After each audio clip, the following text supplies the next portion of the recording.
Subscribe करिए हमारे channel target UP TET CTET को और बेल आइकन को दबाइए। हेलो फ्रेंड्स, मैं रेनू स्वागत करती हूँ आप सभी भावी अध्यापक एवं अध्यापिकाओं का आपके अपने channel target UP TET CTET में।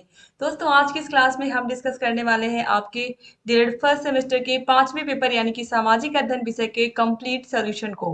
तो चलिए यहाँ पर हम स्टार्ट करते हैं क्वेश्चन नंबर 1 से। सारे के सारे बहुविकल्पी, सारे अति लघुत्तरीय, सारे लघुत्तरीय प्रश्नों को हम देखेंगे। तो देखिए, जो पहला प्रश्न है यहाँ पर बहुविकल्पी प्रश्न का, वो है त्रिपिटक ग्रंथ है। तो त्रिपिटक किस धर्म का ग्रंथ है? आप सभी लोगों को मैंने बताया था कि जो त्रिपिटक है ये ग्रंथ है बौद्ध साहित्य का। ऑप्शन 2 राइट आंसर हो जाएगा। क्वेश्चन नंबर 2 है आदि मानव का मुख्य सहयोगी जानवर कौन था? तो सबसे पहले मानव ने जिसको पालना शुरू किया था वो कुत्ता था। तो ऑप्शन 3 यहाँ पर राइट आंसर हो जाएगा, कुत्ता। फिर है कन्फ्यूशियस किस देश का रहने वाला था? ये सारे के सारे प्रश्न सीरीज में भी पढ़ाए हुए हैं। प्रीवियस ईयर क्वेश्चन पेपर्स जो मैंने सॉल्व करवाए थे, खाली के बहुविकल्पी प्रश्न सॉल्व करवाए थे, उसमें भी मैंने बताया था कन्फ्यूशियस ये चीन का रहने वाला था। अब देखिए पूछा भी गया है। इसके बाद देखिए क्वेश्चन नंबर 4 है चीन की महान दीवार का निर्माता कौन था? तो राइट आंसर है किनशी हुआंग। ऑप्शन नंबर 1 सही हो जाएगा। क्वेश्चन नंबर 5 है राज तरंगिणी ग्रंथ की रचना किसने की थी? तो कल्हड़ ने की थी। ऑप्शन 2 सही होगा। कितने आसान आसान से प्रश्न है। क्वेश्चन नंबर 6 है नील नदी के किनारे किस सभ्यता का विकास हुआ था? तो हम सभी को पता है मिस्र की सभ्यता। सारे के सारे क्वेश्चन बहुत इजी और बहुत क्लियर पूछे गए थे दोस्तों, ये बहुत अच्छी बात है। क्वेश्चन नंबर 7 है शून्य अक्षांश रेखा को किस नाम से हम जानते हैं? ये भी मैंने आप लोग को बताया था, भूमध्य रेखा, जो कि बिल्कुल ग्लोब के बीचों बीच में होती है, इसे हम 0 डिग्री अक्षांश रेखा कहते हैं। क्वेश्चन नंबर 8 है संसार का सबसे बड़ा महाद्वीप कौन है? तो एशिया महाद्वीप है, ये भी हम सभी को पता है। सबसे छोटा कौन है? ऑस्ट्रेलिया है। क्वेश्चन नंबर 9 है प्रथम भारतीय अंतरिक्ष यात्री कौन थे? तो राकेश शर्मा थे। ऑप्शन 3 सही जाएगा। क्वेश्चन नंबर 10 है पंचायती राज व्यवस्था की न्यूनतम स्तर संस्था है। तो सबसे नीचे कौन आता है? ग्राम पंचायत यानी कि ग्राम स्तर पर। क्वेश्चन नंबर 11 है जिले का कामकाज देखने का मुख्य अधिकारी कौन होता है? तो कौन होता है? जिलाधिकारी यानी कि डीएम होते हैं। इसके बाद क्वेश्चन नंबर 12 है अर्थशास्त्र में नोबेल पुरस्कार पाने वाले भारतीय कौन है? तो प्रोफेसर अमर्त्य सेन है। कितना आसान आसान प्रश्न पूछा दोस्तों। क्वेश्चन नंबर 13 नासा की स्थापना कब हुई थी? मैंने आप लोगों को सीरीज जब पढ़ाया था, राजन सीरीज और पवन सीरीज, दोनों ही सीरीज में मैंने आप लोगों को बताया था कि जो नासा की स्थापना है ये 29 जुलाई 1958 को हुई थी। 29 जुलाई यहाँ पर होगा और 19 लिखा हुआ है, और किसी भी ऑप्शन में और सही नहीं, सन ही नहीं सही है। तो यहाँ पर 29 जुलाई होना चाहिए था, तब ये सही होता। लेकिन यहाँ पर आप देखिए ऑप्शन नंबर 4 में दिया हुआ है इनमें से कोई नहीं, तो इसीलिए यहाँ पर ऑप्शन 4 सही हो जाएगा। ठीक है, अगर यहाँ 19 की जगह 29 जुलाई दिया होता तो बिल्कुल सही होता ऑप्शन 1, लेकिन दिया नहीं है, तो यहाँ पर हम ऑप्शन 4 को लगाएंगे, इनमें से कोई नहीं। तो याद रखिएगा 29 जुलाई 1958, 29 जुलाई 1958 को हुआ था। ऑलरेडी मैंने सीरीज में भी बताया है ये प्रश्न, पूरा डेट के साथ मैंने आप लोगों को बताया है। अर्थशास्त्र धन का विज्ञान है, यह कथन किसका है? तो अर्थशास्त्र धन का विज्ञान है, ये जो कथन है ये कथन है एडम स्मिथ का।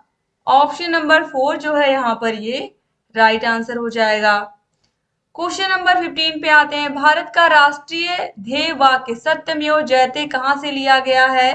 तो सत्यमेव जयते ये भी पढ़ाया हुआ प्रश्न है, मुंडकोपनिषद से लिया गया है। इसके बाद यहाँ पर देखिए, यहाँ पर लघुत्तरीय प्रश्न स्टार्ट है। क्वेश्चन नंबर 16 थे सबसे प्राचीनतम वेद कौन है? तो कौन है? ऋग्वेद है। ठीक है, इसके बाद क्वेश्चन नंबर 17 है अर्थशास्त्र पुस्तक के लेखक कौन है? तो कौटिल्य। कौटिल्य को ही हम चाणक्य के नाम से भी जानते हैं, तो आपने अगर चाणक्य भी लिखा होगा तो भी आपका आंसर राइट आंसर होगा। फिर क्वेश्चन नंबर 18 है पाषाण काल को कितने भागों में बांटा गया? तो 3 भागों में, पूरा पाषाण काल, मध्य पाषाण काल और नवपाषाण काल। तो ये क्वेश्चन नंबर 19 है मेसोपोटामिया सभ्यता किस नदी घाटी में स्थित? दजला और फरात नामक नदी घाटी में ये विकसित हुई थी सभ्यता, मेसोपोटामिया की सभ्यता। इसके बाद क्वेश्चन नंबर 20 है ऋग्वेद में कितने मंडल हैं? तो ऋग्वेद में 10 मंडल हैं दोस्तों। फिर जैन धर्म के संस्थापक कौन थे? ऋषभ देव थे। मैंने बार बार आप लोगों को बताया है, ये बात क्लियर बताया है कि ऋषभ देव थे। और 24वें तीर्थंकर थे महावीर स्वामी 24वें तीर्थंकर थे महावीर स्वामी, और ऋषभ देव ने स्थापना की थी। आगे बढ़ते हैं क्वेश्चन नंबर 22 पर, पुराणों की संख्या कितनी है? तो 18 है, पुराणों की संख्या 18 है। क्वेश्चन नंबर 23 है, मानचित्र के कितने घटक होते हैं? तो मानचित्र के 3 घटक होते हैं, दिशा, दूरी और प्रतीक। दिशा, दूरी और प्रतीक। इसके बाद क्वेश्चन नंबर 24 है, इसरो का मुख्यालय कहाँ है? तो इसरो का मुख्यालय बेंगलुरु में है दोस्तों, आपको बेंगलुरु लिखना था। इसके बाद क्वेश्चन नंबर 27 है, नगर निगम के अध्यक्ष का पद नाम क्या है? तो नगर निगम के अध्यक्ष को महापौर या मेयर कहते हैं। ऑलरेडी ये क्वेश्चन भी पढ़ाया हुआ आया है। इसके बाद क्वेश्चन नंबर 26 है, सूर्य के चारों ओर परिक्रमा करने वाले खगोलीय पिंडों को क्या कहते हैं? तो हम क्या कहते हैं? ग्रह कहते हैं। क्या कहते हैं इनको?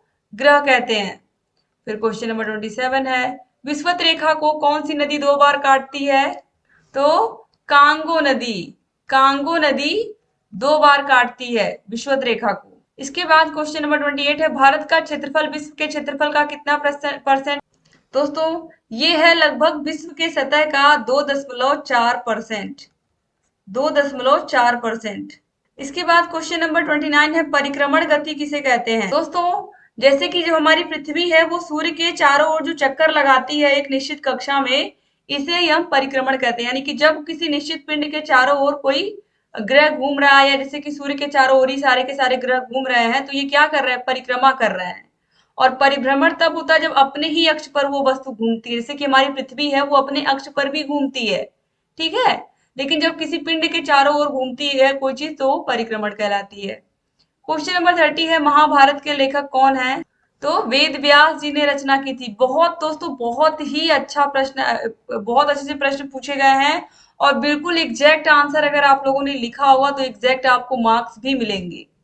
तो दोस्तों देखिए क्वेश्चन नंबर 31 यहाँ पर लघु उत्तरीय प्रश्न है, तो सप्त सैंधव नदियों के नाम लिखिए।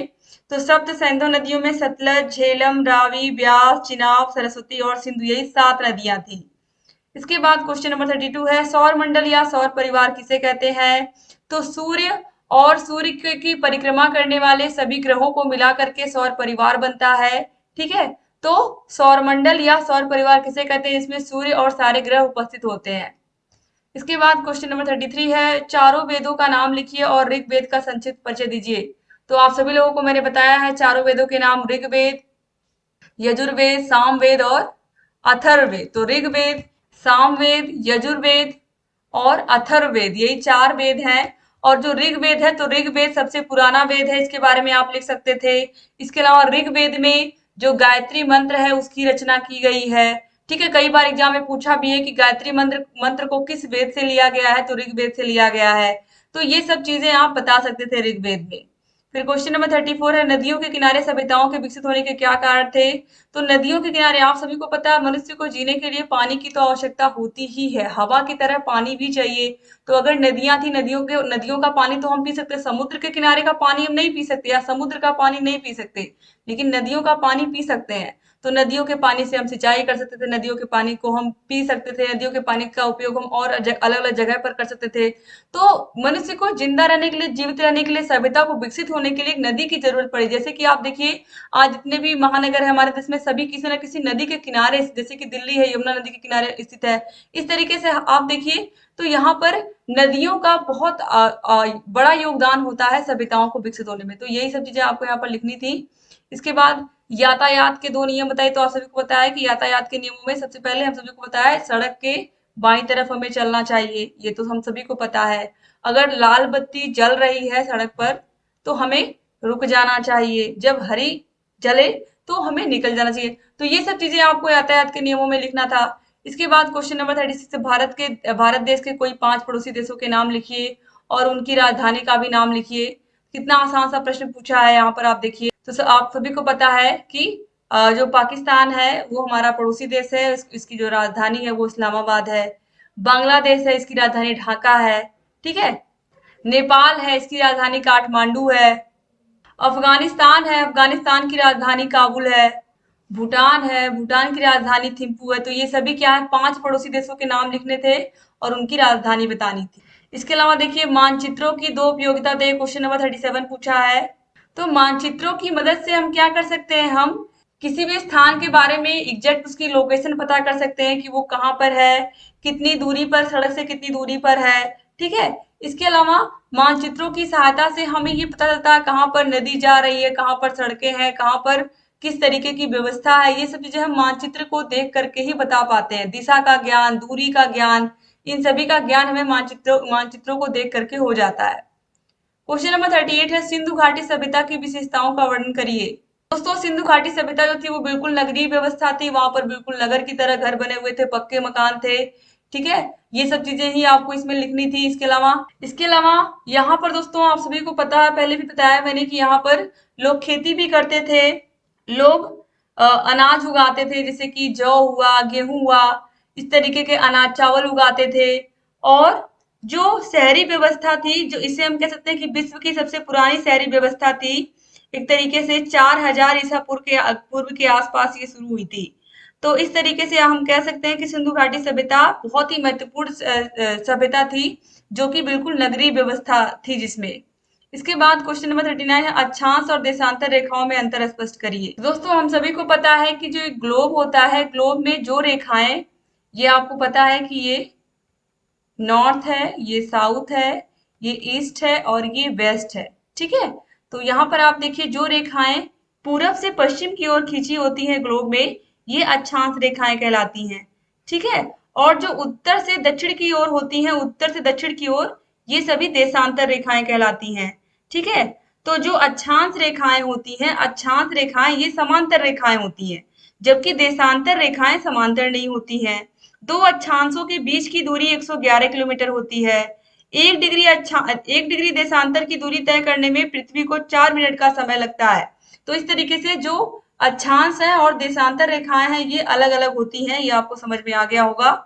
इसके बाद क्वेश्चन नंबर 40 है, पृथ्वी पर कुल कितने महासागर हैं? इनमें सबसे बड़ा महासागर कौन है? तो हिंद महासागर है, अटलांटिक महासागर है, प्रशांत महासागर है, आर्कटिक महासागर है और अंटार्कटिक महासागर है।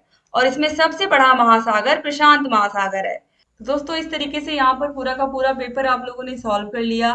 उम्मीद करती हूँ कि आपका ये पेपर बहुत अच्छा हुआ होगा। अगर अच्छा हुआ तो प्लीज कमेंट करिएगा, और अगर चैनल को सब्सक्राइब नहीं किया हमारे तो सब्सक्राइब कर दीजिए, और अपने हिंदी विषय, संस्कृत विषय और कंप्यूटर विषय की तैयारी अच्छे से आप कर लीजिए।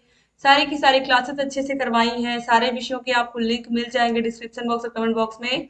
और संस्कृत विषय की मास्टर क्लास और जो प्रीवियस ईयर क्वेश्चंस करवाए हैं मैंने, उन सभी को आप देख करके जाइएगा। आपको लिंक मिल जाएगी डिस्क्रिप्शन बॉक्स और कमेंट बॉक्स में। Thank you so much class को पूरा देखने के लिए। अगर अभी तक आपने क्लास को शेयर नहीं किया तो शेयर कर दीजिएगा। थैंक यू सो मच दोस्तों। डिस्क्रिप्शन बॉक्स और कमेंट बॉक्स आप चेक कर लीजिएगा, आपको लिंक वहां पर मिल जाएगी। जय हिंद।